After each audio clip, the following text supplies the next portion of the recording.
صبح کی روشنی گیسٹ روم کے پردوں کو چیرتی ہوئی اندر آئی تو ملیحہ کی آنکھ کھل گئی۔ دوا کے اثر سے اس کا سر ابھی بھی بھاری تھا، لیکن جیسے ہی اسے ہوش آیا اس کے ذہن میں کبیر کا وعدہ گونجا کہ کل تمہارا بیٹا تمہارے پاس ہوگا۔ وہ ایک پل بھی بیڈ پر نہ رک سکی اور دیوانہ وار کمرے سے باہر لاؤنج کی طرف بھاگی۔ بوڑھی ملازمہ سکینہ کچن سے باہر آ رہی تھی۔ ملیحہ کو اس حال پہ دیکھ کر وہ نرمی سے بولی، ارے بیٹی تم اٹھ گئی، بیٹھو، میں تمہارے لیے گرم گرم ناشتہ کبیر کہاں ہے؟ ملیحہ نے ملازمہ کی بات کاٹتے ہوئے بے چینی سے پوچھا۔ اس کی آنکھیں پورے لاؤنج میں کبیر کو ڈھونڈ رہی تھیں۔ صاحب تو صبح سویرے ہی کہیں نکل گئے تھے، ملازمہ نے بتایا۔ یہ سن کر ملیحہ کا دل ایک دم بیٹھ گیا۔ کیا کبیر نے مجھ سے جھوٹ بولا تھا؟ کیا وہ مومن کو لینے نہیں گیا؟ ہزاروں وسوسے اس کے دل و دماغ پر ہتھوڑے برسانے لگے۔ وہ انتہائی مایوسی اور بے چینی کی کیفیت میں لاؤنج کے صوفے کے کنارے پر بیٹھ گئی۔ اس کے ہاتھ مسلسل کانپ رہے تھے اور وہ ٹکٹکی باندھے بڑے ہال کے مرکزی دروازے کو دیکھ رہی تھی۔ ہر گزرتا لمحہ اس کے لیے ایک سال جیسا تھا۔ کچھ دیر اسی کرب پہ گزری کہ اچانک باہر پورچ میں گاڑیوں کی آ کر رکنے اور دروازے بند ہونے کی آوازیں آئیں۔ ملیحہ فوراً کھڑی ہو گئی۔ اسی لمحے باہر سے کسی بچے کی آواز میں رونے کی جانی پہچانی آواز فضا میں گونجی۔ مومن! ملیحہ کے حلق سے چیخ نکلی۔ وہ اپنے ہوش و حواس کھو کر ننگے پاؤں ہی باہر کی طرف بھاگی۔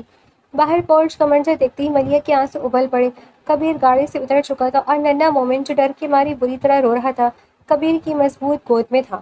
ملیحہ کسی طوفان کی طرح بھاگتی ہوئی گئی اور کبیر کے قریب پہنچ کر ایک ہی جھٹکے میں مومن کو اس کی گود سے چھین کر اپنے سینے سے لگا لیا۔ میرا بچہ، میرا مومن! وہ پورچ کے پکی زمین پر ہی گھٹنوں کی بل بیٹھ گئی اور مومن کو اپنے وجود میں بھیج لیا۔ وہ دیوانوں کی طرح روتے ہوئے کبھی اس کا ماتھا چومتی، کبھی اس کے گالوں کو چومتی اور کبھی اس کے ننھے ہاتھوں کو اپنے چہرے پر ملتی۔ مومن نے بھی جیسے ہی اپنی ماں کی خوشبو پہچانی اس کا رونا تھم گیا اور وہ امی امی کہتا ہوا ملیحہ کے گلے سے بری طرح چپٹ گیا۔ دونوں ماں بیٹا پورچ میں بیٹھے رو رہے تھے جبکہ کبیر سنجیدگی سے کھڑا، سینے پر ہاتھ باندھے بالکل خاموش اور سرد نظروں سے ان کے ملاپ کو دیکھ رہا تھا۔ اس کے چہرے پر بھلا سے اطمینان تھا، جیسے اس مہرہ بالکل صحیح جگہ پر بیٹھ گیا ہو۔ ملیحہ نے اپنے آنسوؤں کو صاف کیا اور مومن کی گود میں سنبھالتے ہوئے آہستہ سے کھڑی ہوئی۔ اس کا پورا وجود ابھی بھی کانپ رہا تھا، لیکن بیٹے کو اپنے پاس پا کر اس کے اندر ہمت آ گئی تھی۔ کبیر نے ایک نظر ان دونوں پر ڈالی اور انہیں نظر انداز کرتے لاؤنج کے اندر جانے کے لیے مڑا۔ وہ بھی 2 قدم ہی آگے بڑھا تھا کہ ملیحہ کی دھیمی مگر واضح آواز نے اس کے قدم روک دیے۔ شکریہ! کبیر وہیں رک گیا۔ اس نے مڑ کر دیکھا، چہرے پر خفیف سا طنز ابھر آیا۔ شکریہ! میں تو سمجھا تھا کہ اپنے بیٹے کو دیکھتے شاید تم مجھے ایک بار پھر بلا بلا کہنا شروع کر دو گی، جیسا کہ تم ہسپتال میں کر رہی تھی۔ ملیحہ نے مومن کو خود سے اور قریب کر لیا، اپنے لہجے کو جتنا ہو سکے مضبوط بناتے ہوئے بولی، اب جب کہ میرا بیٹا میرے پاس ہے تو مہربانی فرما کر مجھے اور میرے بیٹے کو کسی ایدھی سینٹر یا فلاحی ادارے میں چھوڑ دیں، ہم یہاں اس گھر میں نہیں رہیں گے۔ کبیر نے اپنی دونوں بھوئیں اچکائیں اور بول اور خطرناک نظروں سے اسے گھورا۔ اس کے چہرے کے تاثرات یکدم سخت ہو گئے۔ اتنی جلدی تو کوئی کافر بھی اپنے دین سے نہیں مکرتا ملیحہ۔ بیٹا گود میں آتے ہی تمہاری زبان اتنی جلدی بدل جائے گی، یہ میں نے سوچا نہیں تھا۔ میں نے کوئی زبان نہیں بدلی، ملیحہ کے ماتھے پر بل پڑے۔ وہ چبائے ہوئے لہجے میں بولی، اور نہ ہی آپ نے مجھ پر کوئی احسان کیا ہے۔ جو کچھ بھی ہوا ہے وہ سب آپ کی وجہ سے ہی ہوا ہے نا، تو اپنے کیے کا ہرجانہ بھرا ہے آپ نے۔ کبیر یہ سن کر جیسے اشک کر اٹھا۔ اس نے تمسخرہ آمیز قہقہہ لگایا، اوہ تو یہ ہرجانہ تھا، واہ! اگر یہ سب میری غلطی کا ہرجانہ تھا تو محترمہ ابھی 2 سیکنڈ پہلے آپ کس بات کا شکریہ ادا کر رہی تھیں؟ اپنی باتوں کا تضاد تو دیکھو۔ وہ شکریہ سے وصلی تھا کہ آپ نے ایک ماں کو اس کا بچہ لا کر دیا، ملیحہ نے تڑک کر جواب دیا، لیکن اس کا مطلب یہ ہرگز نہیں ہے کہ میں آپ کے اس بنگلے میں رہ کر آپ کے احسانوں تلے دب جاؤں۔ میں اس شخص کے سائے میں بھی نہیں رہنا چاہتی جس کی وجہ سے میرا گھر اجڑا۔ کبیر 2 قدم آگے بڑھا۔ اس کا قد آور وجود ملیحہ کے سامنے ایک دیوار کی طرح کھڑا ہو گیا۔ اس کی آواز میں اب پرعبدھ دھمکی تھی۔ گھر؟ کس گھر کی بات کر رہی ہو تم؟ اس جہنم کی جہاں کا مالک روز تمہارے وجود پر تشدد کیے نشان چھوڑتا تھا؟ تم اس گھٹیا سامن کے پاس واپس جانا چاہتی ہو جس نے ایک دوسرے مرد کے کہنے پر چند ٹکروں کی خاطر تمہیں طلاق دے دی؟ وہ جیسا بھی تھا میرا شوہر تھا، ملیحہ نے روتے ہوئے چلانے کی کوشش کی۔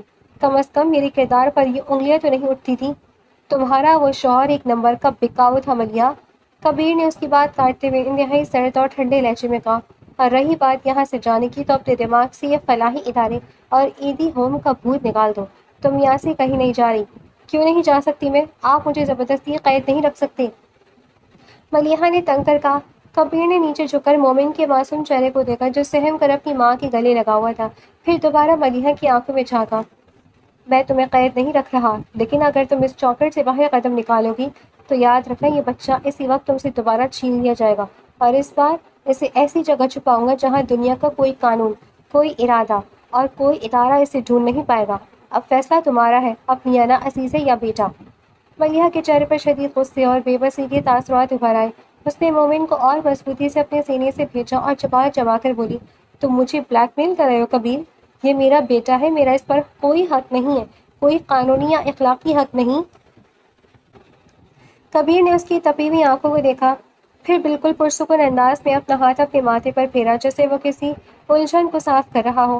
اس نے گہرا سانس لیا، دھیمے چٹان جیسے مضبوط لہجے میں کہا، ابھی وقت نہیں ہے ملیحہ، لیکن وقت آنے پر اس بچے پر بھی اور اس کی ماں پر بھی صرف اور صرف میرا ہی حق ہوگا۔ کبیر کے اس جملے نے ملیحہ کے تن بدن میں آگ لگا دی۔ وہ مزید بھڑک گئی اور چہرہ غصے سے سرخ ہو گیا۔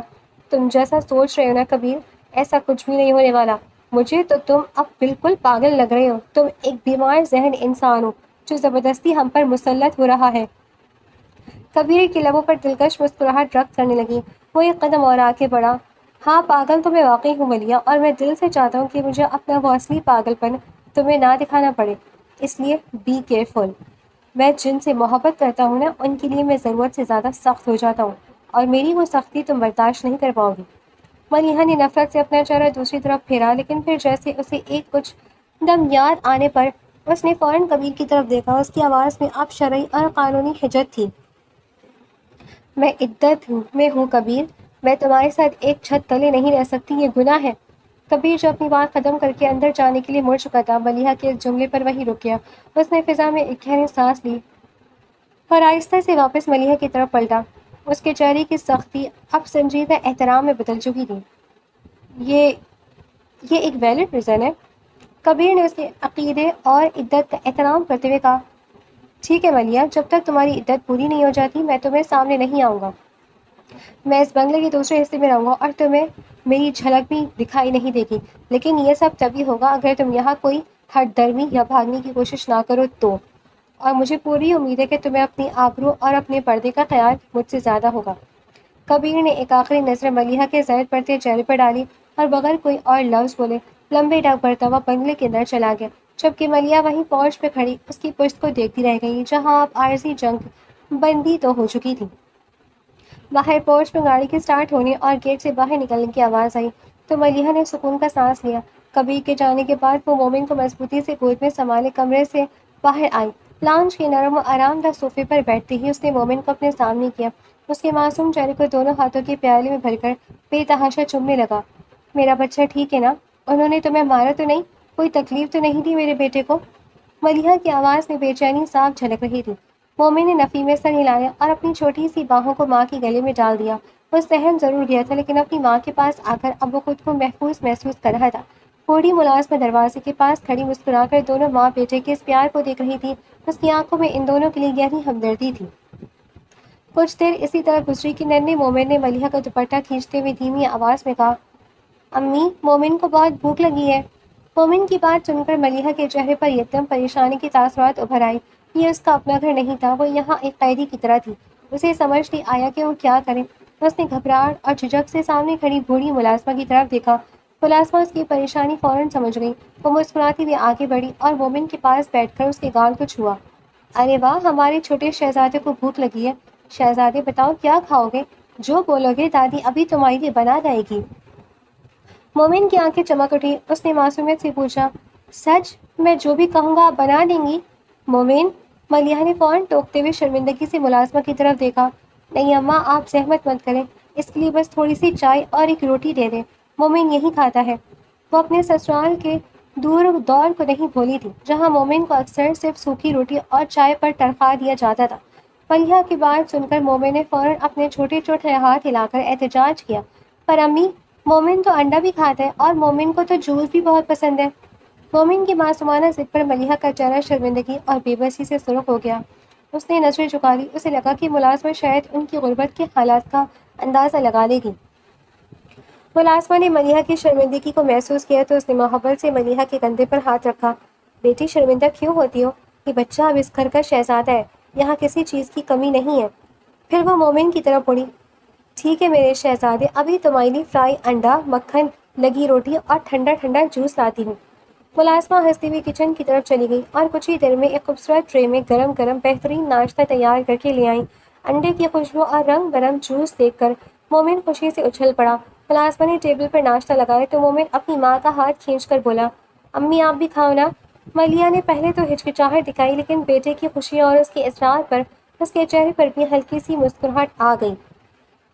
وہ مومن کے ساتھ بیٹھ گئی اور دونوں ماں بیٹا بہت دنوں بعد سسرال کے خوفناک ماحول سے دور ایک دوسرے کے ساتھ بہت خوش ہو کر ناشتہ کرنے لگے۔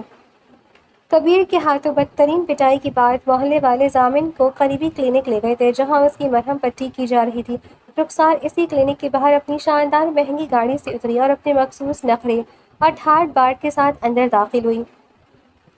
جب وہ ضامن کے وارڈ پہنچی تو وہاں موجود نصرت بیگم رخسار کا قیمتی لباس، برانڈڈ ہینڈ بیگ اور اس کا شاہانہ انداز دیکھ کر کچھ لمحوں کے لیے دنگ رہ گئی۔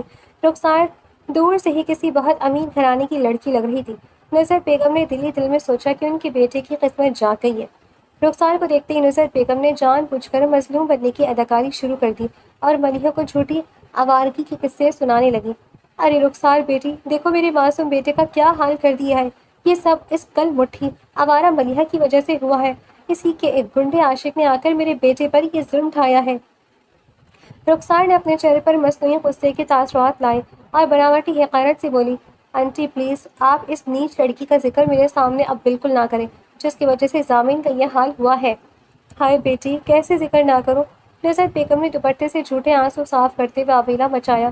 اس بد کردار نے تو ہمیں پورے محلے میں کہیں منہ دکھانے کے قابل نہیں چھوڑا، ہر طرف ہماری بدنامی کر دی ہے۔ میرا ضامن تو اب اس شرمندگی سے ہی مر جائے گا، محلے والے تانے دے رہے ہیں۔ رخسار نے ضامن کے بیڈ کے قریب آ کر نصرت بیگم کے کندھے پر ہاتھ رکھا اور تسلی دیتے ہوئے کہا، آپ فکر مت کریں آنٹی، میں ضامن سے نکاح کر کے اسے اپنے ساتھ اپنے بنگلے لے جاؤں گی۔ ضامن کو اب اس چھوٹے غریب محلے اور ان جاہل لوگوں کے درمیان رہنے کی کوئی ضرورت نہیں ہے۔ یہ سنتے ہی نصرت بیگم کی آنکھیں ایک دم چمک اٹھی، ان کا بوڑھا چہرہ خوشی سے کھل اٹھا جیسے ان کی بڑی لاٹری نکل آئی ہو۔ رخسار کچھ دیر وہاں صوفے پر بیٹھی رہی، پھر جانے کے لیے کھڑی ہوئی تو اس نے اپنے مہنگے پرس کی زپ کھولی اور اس میں سے کڑکتے ہوئے نوٹوں کی ایک موٹی گڈی نکال کر نصرت بیگم کے ہاتھ میں تھما دی۔ یہ رکھیے آنٹی، ضامن تو اب کچھ دن کام پر نہیں جا سکے گا، گھر کے اخراجات کے لیے آپ کو ان پیسوں کی ضرورت پڑے گی۔ رخسار نے بڑی قیاسی سے کہا۔ نصرت بیگم تو نوٹوں کی گڈی دیکھ کر رخسار کے وارے نیارے جانے لگی۔ جیتی رہو بیٹی، اللہ تمہیں سدا خوش رکھے، تم تو ہمارے گھر کے لیے فرشتہ بن کر آئی ہو۔ رخسار ان سے رخصت لے کر کلینک سے باہر آئی اور اپنی بڑی گاڑی کی پچھلی سیٹ پر بیٹھ گئی۔ گاڑی جیسے ہی سڑک پر روانہ ہوئی، رخسار کے چہرے سے ہمدردی کا نقاب یکسر غائب ہو گیا اور ایک عاریانہ مسکراہٹ ابھر آئی۔ اس نے فوراً اپنا فون نکالا اور کبیر خان آفریدی کا نمبر ڈائل کیا۔ کال ریسیو ہوتے ہی رخسار نے چہکتے ہوئے اطلاع دی، ہیلو مسٹر کبیر، مبارک ہو، سب کچھ بالکل ویسا ہی ہو رہا ہے جیسا آپ نے پلان کیا تھا اور جیسا آپ نے مجھ سے کرنے کو کہا تھا۔ ضامن کی ماں تو میرے جال میں پوری طرح پھنس چکی ہے، بس اب آگے کے اشارے کا انتظار ہے۔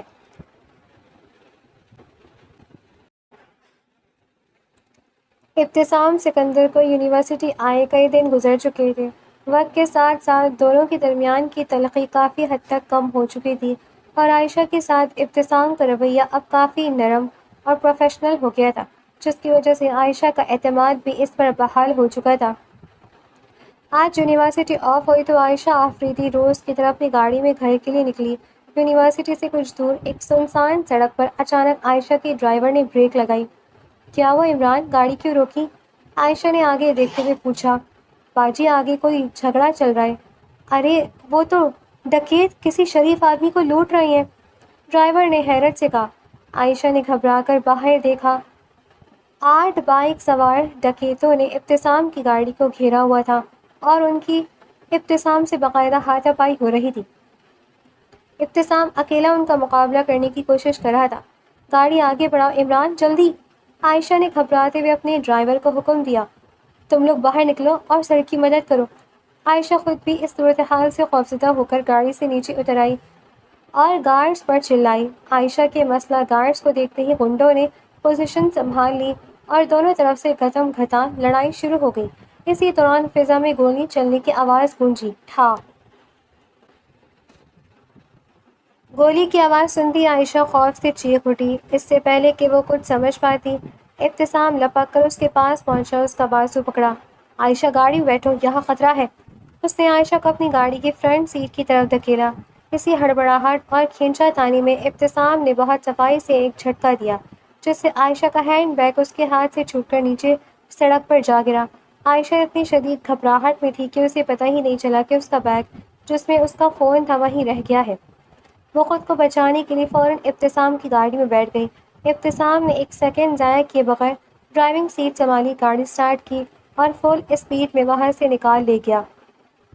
گاڑی سڑک پر تیزی سے دوڑ رہی تھی۔ عائشہ نے کافی دور آ کر سکون کا سانس لیا۔ اس کا دل اب بھی زور زور سے دھڑک رہا تھا اور ہاتھ کانپ رہے تھے۔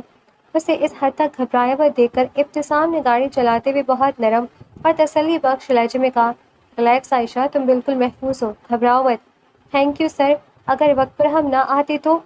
عائشہ نے کہتے ہوئے خود کو سنبھالا اور سیٹ پر ادھر ادھر اپنا ہینڈ بیگ تلاش کرنے لگی۔ جب بیگ کہیں نہ ملا تو اس نے فوراً اپنے سر پر ہاتھ مارا۔ او مائی گاڈ، میرا بیگ، میرا فون تو وہیں سڑک پر گر گیا۔ اب میں بابا کو کیسے انفارم کروں؟ وہ تو پریشان ہو جائیں گے۔ عائشہ نے بے چینی سے ابتسام کی طرف دیکھا۔ سر پلیز آپ اپنا فون دے دیں، میں بابا کو کال کر لوں۔ ابتسام نے افسوس کا اظہار کرتے ہوئے سر ہلایا۔ آئی ایم سوری عائشہ، میرا فون ان غنڈوں نے پہلے ہی مجھ سے چھین لیا تھا، اسی بات پر تو میرا ان سے جھگڑا ہو رہا تھا۔ عائشہ کا چہرہ مزید فکرمند ہو گیا۔ کچھ دیر خاموشی چھائی رہی۔ جب عائشہ نے کھڑکی سے باہر دیکھا تو سڑکیں بالکل سنسان اور اجنبی سی تھیں، کوئی جانی پہچانی عمارت نظر نہیں آ رہی تھی۔ سر، یہ ہم کہاں جا رہے ہیں؟ ہماری یونیورسٹی کا راستہ اور میرا گھر تو پیچھے رہ گیا، میری گاڑی اور گارڈز بھی وہیں ہیں۔ عائشہ نے تشویش سے پوچھا۔ میں تمہیں محفوظ جگہ لے کر جا رہا ہوں عائشہ، ابتسام نے سنجیدگی سے سامنے دیکھتے ہوئے کہا۔ غنڈے تعداد میں زیادہ تھے اور ان کے پاس ہتھیار بھی تھے، ممکن ہے وہ تمہارے گارڈز کو وہیں ڈھیر کر کے ہمارے پیچھے آ رہے ہوں، اس لیے مین ہائی وے پر جانا خطرے سے خالی نہیں۔ عائشہ نے پریشانی سے باہر دیکھا، پھر ماحول کا تناؤ کم کرنے کے لیے ہلکی سی نروس مسکراہٹ کے ساتھ ابتسام کی طرف مڑی۔ سر، یہ تو بالکل کوئی فلمی سین ہو گیا، بس فرق صرف اتنا ہی کہ آپ کی جگہ اس بار میں ہیرو بن گئی اور میں نے آپ کو بچا لیا۔ ابتسام کے لبوں پر گہری پراسرار مسکراہٹ ابھری۔ ہاں بالکل۔ اس نے فرنٹ سے پانی کی بوتل اٹھائی اور عائشہ کی طرف بڑھا دی۔ یہ لو پانی پیو، تو بہت زیادہ پینک ہو رہی ہو۔ عائشہ نے بوتل لی اور غٹاغٹ کر کے چند گھٹ پی لیا، لیکن پانی پینے کے چند ہی سیکنڈز بعد اسے اپنی آنکھوں کے سامنے دھندلاہٹ سی محسوس ہوئی۔ سر، سب کچھ گول گول گھوم رہا ہے، لائن سی نظر آ رہی ہے۔ عائشہ نے اپنے ماتھے پر ہاتھ رکھتے ہوئے بھوجل آواز میں کہا۔ کچھ نہیں عائشہ، یہ صرف تھکن اور شوق کی وجہ سے ہے جو تمہیں گولی چلنے پر لگا، تم بس آنکھیں بند کر کے آرام کرو۔ ابتسام کی آواز اب بہت دھیمی اور پرسکون تھی۔ عائشہ نے کچھ اور کہنے کے لیے لب ہلائے، لیکن اس کے پوپوٹے بھاری ہو چکے تھے۔ اس کا سر ایک طرف کو ڈھلک گیا اور وہ مکمل طور پر بے ہوش ہو گئی۔ عائشہ کے بے ہوش ہوتے ہی ابتسام کے چہرے سے ہمدردی اور نرمی کا مکھوٹا بالکل غائب ہو گیا، لبوں پر ہولناک گہری اور فاتحانہ مسکراہٹ سج گئی۔ اس نے گاڑی کی سپیڈ تھوڑی کم کی اور ایک نظر برابر میں بے ہوش پڑی عائشہ پر ڈالی۔ شکر ہے میں نے ان گنڈوں کو اسی وقت مارنا شروع نہیں کیا، ورنہ یہ موقع ہاتھ سے نکل جاتا۔ ابتسام نے اپنے دل میں سوچتے ہوئے ہلکا سا قہقہہ لگایا۔ یہ تو قدرت کی طرف سے میرے لیے ایک معجزہ ہے کہ بنا کسی محنت کے اور بنا کوئی پلان کے عائشہ آفریدی خود چل کر میرے پاس آ گئی ہے۔ اس نے گاڑی کا رخ ایک نامعلوم منزل کی طرف موڑ دیا، جہاں اب عائشہ آفریدی کا زندگی اور اس کے باپ کی سلطنت دونوں ابتسام کے اشارے پر ناچنے والے تھے۔ رات کے پچھلے پہر جب میران مینشن واپس لوٹا تو پورے گھر پر گہرا سکوت طاری تھا۔ وہ تھکے ہوئے قدموں سے ہال میں داخل ہوا، جہاں ملازمہ سر جھکائے کھڑی اس کا انتظار کر رہی تھی۔ میران نے اپنی شرٹ کے اوپری بٹن کھولے۔ فاطمہ کو کھانا دیا تھا؟ ملازمہ نے افسوس بھری نظروں سے میران کو دیکھا اور ہچکچاتے ہوئے بولی، جی سر، میں کھانا لے کر گئی تھی، پر میڈم نے غصے میں ٹرے فرش پر پھینک دی۔ انہوں نے دوپہر سے کچھ نہیں کھایا اور کمرے کا دروازہ اندر سے بند کر لیا ہے۔ میران نے کچھ لمحے سوچا، چہرے پر مبہم سا تاثرات ابھر، پھر اس نے ملازمہ کی طرف دیکھا اور پرسکون انداز میں کہا، تم کچن میں جاؤ اور تازہ کھانا دوبارہ ٹرے میں لگاؤ۔ تھوڑی دیر بعد ملازمہ دوبارہ کھانا لے کر اوپر گئی اور جیسے ہی اس نے کمرے کا دروازہ کھٹکھٹایا، اندر سے فاطمہ کی چیختی ہوئی آواز آئی، میں نے کہا نا مجھے کھانا نہیں کھانا، لے جاؤ اسے یہاں سے اور مجھے اکیلا چھوڑ دو۔ ملازمہ گھبرا کر فوراً پیچھے ہٹی، جہاں میران پہلے ہی راہداری میں کھڑا تھا۔ اس نے خاموشی سے ملازمہ کے ہاتھ سے کھانے کی ٹرے لی اور اسے نیچے جانے کا اشارہ کیا۔ ملازمہ نے سکھ سانس لیا اور تیزی سے سیڑھیاں اتر گئی۔ میران نے اپنے پاس موجود ماسٹر کی سے کمرے کا لاک کھولا اور اندر داخل ہو گیا۔ فاطمہ بیڈ کے ایک کونے میں گھٹنے سینے سے لگائے بیٹھی تھی۔ اس کے بال بکھرے ہوئے تھے اور چہرہ رو رو کر سوج چکا تھا۔ میران کو دیکھ کر اس کی آنکھوں میں دوبارہ وہی سرکشی ابھری۔ میران نے نہایت اطمینان سے کھانے کی ٹرے سائڈ ٹیبل پر رکھی۔ اس کے چہرے پر اب غصے کا نام و نشان نہیں تھا، بلکہ انتہائی شریر اور دلکش مسکراہٹ تھی جو فاطمہ کے لیے خطرے کی گھنٹی تھی۔ میں بھی کتنا نادان ہوں، میران نے بہت دھیمے اور پیار بھرے لہجے میں کہا، جیسے وہ کسی روٹھی ہوئی محبوبہ کو منا رہا ہو۔ مجھے تو پہلے ہی سمجھ جانا چاہیے تھا کہ میری نئی نویلی دلہن اکیلے کھانا کیسے کھا سکتی ہے۔ ظاہر ہے وہ چاہتی ہے کہ اس کا شوہر اسے اپنے ہاتھوں سے کھانا کھلائے۔ یہ کہتے ہی وہ فاطمہ کے بالکل برابر میں بیڈ پر بیٹھ گیا۔ فاطمہ اس کی اچانک قربت اور بدلے میں خطرناک حد تک نرم لہجے سے بری طرح ڈر گئی۔ وہ پیچھے ہٹنے لگی، لیکن میران نے فوراً اپنا ایک ہاتھ بیڈ پر اس کے پیچھے ٹکایا اور دوسرا اس کے چہرے کے قریب لے گیا۔ اسے اپنے احسان میں لیتے ہوئے وہ اس کے اتنے قریب ہوا کہ فاطمہ کو اپنی سانسیں رکتی ہوئی محسوس ہوئیں۔ چلو اب یہ ضد چھوڑو اور جلدی سے نوالا لو۔ میران نے نوالا توڑ کر اس کے لبوں کے قریب کیا۔ اس کی آنکھوں میں ایک ایسی چمک تھی جو فاطمہ کو باور کروا رہی تھی کہ انکار کی گنجائش نہیں ہے۔ مجھے نہیں کھانا، دور ہو جاؤ مجھ سے، میں کہہ رہی ہوں نا۔ فاطمہ نے اپنا چہرہ دوسری طرف موڑنے کی کوشش کی، لیکن میران نے دوسرے ہاتھ سے اس کی گردن کے پیچھے گرفت مضبوط کی اور زبردستی نوالا اس کے منہ کے قریب لے گیا۔ فاطمہ، میں نے کہا نا، زبردستی مجھ سے مت کرواؤ۔ اگر پیار سے نہ اکھاؤ گی تو میرے پاس دوسرے طریقے بھی ہیں جو تمہیں زیادہ پریشان کریں گے۔ میران کی سرگوشی اس کے کان کے پاس گونجی، جس میں واضح دھمکی چھپی تھی۔ خوف اور بے بسی کے مارے فاطمہ کی آنکھوں سے دوبارہ آنسو بہہ نکلے۔ وہ جانتی تھی کہ میران اس وقت اپنی کہی کی بات پر عمل کر سکتا ہے۔ میں خود کھا لوں گی، وہ روتے ہوئے ہچکیاں لے کر بولی اور کانپتے ہاتھوں سے میران کی طرف دیکھا۔ خدا کے لیے پیچھے ہو جاؤ، میں خود کھاتی ہوں۔ میران کے لبوں پر ایک فاتحانہ مسکراہٹ ابھری۔ وہ آہستہ سے پیچھے ہٹا اور ٹرے اس کے سامنے رکھ دی۔ فاطمہ نے روتے ہوئے شرافت سے نوالا توڑا اور خود کھانے لگی، جبکہ میران وہیں بیٹھا گہری نظروں سے اپنی اس سرکش مگر سہمی ہوئی دلہن کو دیکھ رہا تھا۔ فاطمہ نے 2-3 نوالے بمشکل حلق سے اتارے اور پھر کھانے کی پلیٹ کو تھوڑا آگے سرکا دیا۔ اس کا گلا رونا رکنے کی وجہ سے ابھی تک رودھا ہوا تھا۔ میں اور نہیں کھا سکتی، اس نے نظریں جھکائے دھیمی آواز میں کہا۔ میران جو اب تک نہایت خاموشی سے اس کا چہرہ دیکھ رہا تھا، گہرا سانس لیا اور نفی میں سر ہلاتے ہوئے افسوسناک لہجے میں بولا، بہت بری بات ہے فاطمہ، تم نے پورا کھانا بھی نہیں ختم کیا، اور حد تو یہ کہ تم نے ایک بار بھی اپنے شوہر سے نہیں پوچھا کہ میں نے کچھ کھایا ہے یا نہیں۔ چلو اب ایسا کرو کہ مجھے اپنے ہاتھ سے کھلاؤ۔ کیا؟ فاطمہ پوری طرح گھبرا گئی، اس کی آنکھیں پھیل گئیں اور اس نے فوراً اپنے دونوں ہاتھ پیچھے کر لیے۔ نہیں، میں ایسا کچھ نہیں کرنے والی۔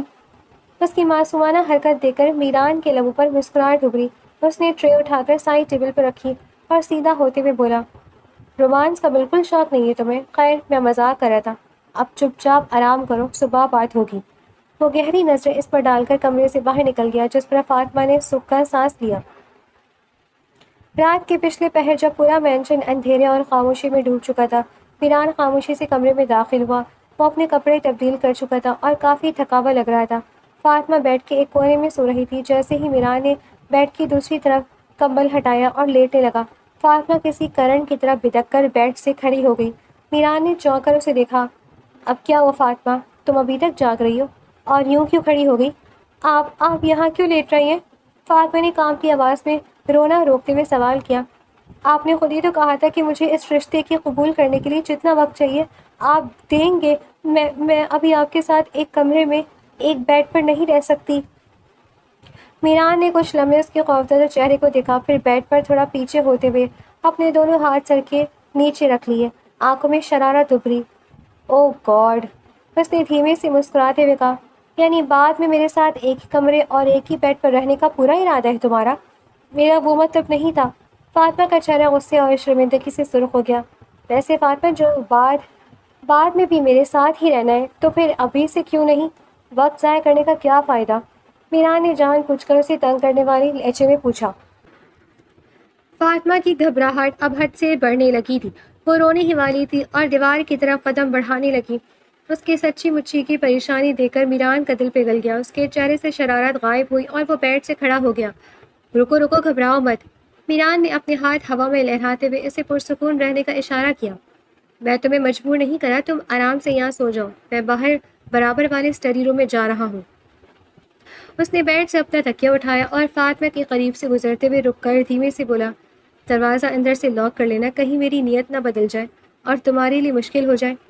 دروازہ لاک کر لو گی تو تمہیں سکون سے نیند آ سکے گی۔ شب بخیر مائی وائف۔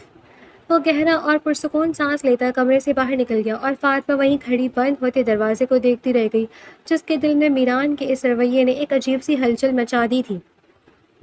میران خان اپنے عالیشان آفس میں موجود تھا۔ وہ گہری سوچ میں ڈوبا فائلوں پر نظریں جمائے بیٹھا تھا۔ تبھی بنا دستک دیے زبیر غصے میں لال پیلا ہوتا ہوا اندر داخل ہوا، لیکن اس کے چہرے پر روایتی سکون اور وقار قائم رہا۔ زبیر نے آتے ہی میران کے میز پر دونوں ہاتھ ٹکائے۔ میران خان آفریدی، میں یہاں کوئی بحث کرنے نہیں آیا، بس اتنا کہنے آیا ہوں کہ فاطمہ کو میرے ساتھ بھیج دو۔ میران نے قلم ہولڈر میں رکھا، کرسی کی پشت سے ٹیک لگائی اور سرد نظروں سے زبیر کو دیکھا۔ وہ اب میری بیوی ہے زبیر، اور وہ اپنے گھر میں ہے، میں اسے کہیں نہیں بھیج سکتا۔ بیوی؟ زبیر طنزیہ ہنسا۔ تم کس منہ سے اسے اپنی بیوی کہہ رہے ہو میران؟ وہ نکاح زبردستی کا تھا، تم نے حالات کا فائدہ اٹھا کر ابا کی ضد اور غصے کو ڈھال بنا کر میری بہن کو قید کر لیا ہے۔ نکاح نکاح ہوتا ہے زبیر، چاہے وہ کسی بھی حال میں ہوا ہو۔ میران کی آواز اب بھاری ہوئی تھی۔ وہ اب قانونی اور شرعی طور پر فاطمہ میران آفریدی ہے، اور رہی بات زبردستی کی تو تم اچھی طرح جانتے ہو کہ اگر اس دن حاجی صاحب ضد پر نہ اٹھتے تو بات یہاں تک کبھی نہ پہنچتی، اور ویسے بھی تم بھول رہے ہو مجھے بلانے والے تم خود تھے۔ میران کی بات پر زبیر بری طرح تلملایا۔ ہاں ہو گئی غلطی مجھ سے، پر اس کا بھگتان میری بہن نہیں بھگتے گی۔ یہ بھی ٹھیک ہے، پھر اس وقت اپنے باپ کو کیوں یہ نہیں بتایا مجھے بلانے والی تمہاری بہن نہیں تم تھے؟ سر گئے تھے؟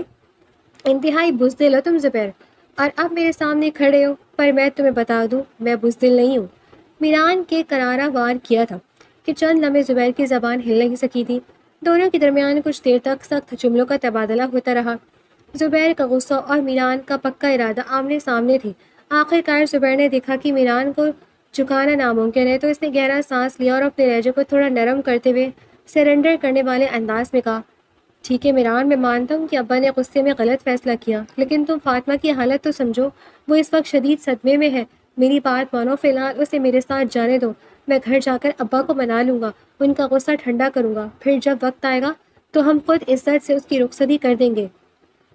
زبیر کی بات سن کر میران کے لب سکڑے۔ اس نے اپنی کرسی سے اٹھتے ہوئے نفی میں سر ہلایا۔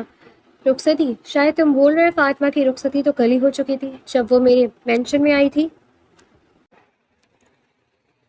میران نے زبیر کے قریب آ کر اس کے شانے پر ہاتھ رکھا۔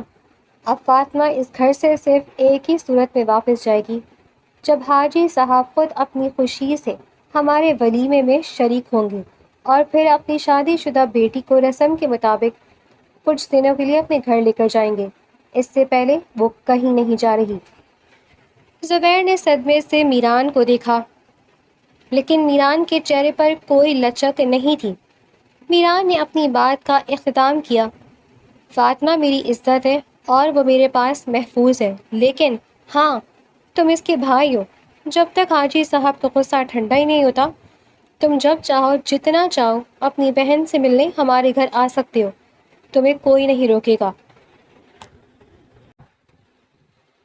3 گھنٹے کی مسلسل اور تھکا دینے والی ڈرائیو کے بعد گاڑی اب شہر کی چمک دمک سے کوسوں دور ایک گنجان اور تاریک جنگل کے کچے راستوں پر دھول اڑاتی چلی جا رہی تھی۔